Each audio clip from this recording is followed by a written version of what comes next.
You see, we don't like to talk about this subject much, and I understand. I think Woody Allen captured it pretty well. He said this about death: I don't think about it very often. I'm not really scared of it. I just don't want to be around it when it actually comes. All of us today, we probably can relate. And most of us know and understand that in our culture, we do everything we can to avoid death. And in this season, so much so that many of us have actually stopped living because we're so afraid of dying.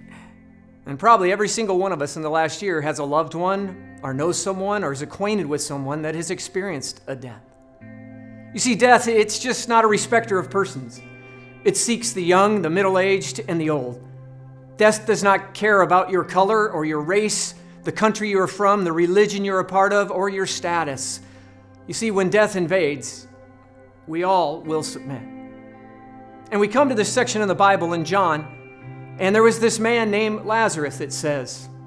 And here's what verse 1 in chapter 11 says. Now a man named Lazarus was sick. He was from Bethany, the village of Mary and her sister Martha.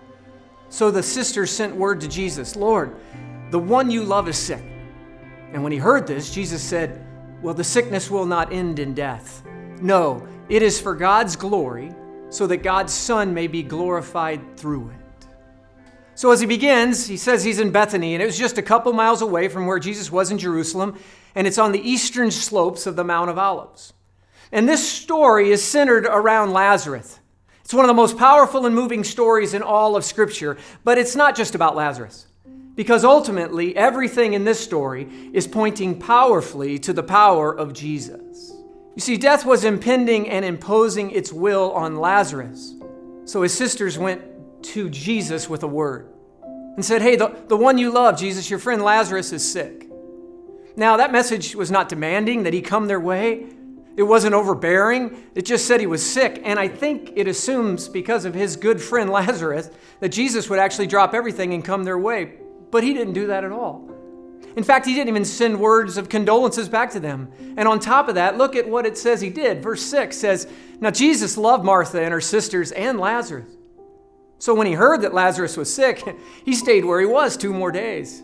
And then he said to his disciples, hey, let us go back to Judea. Think about it.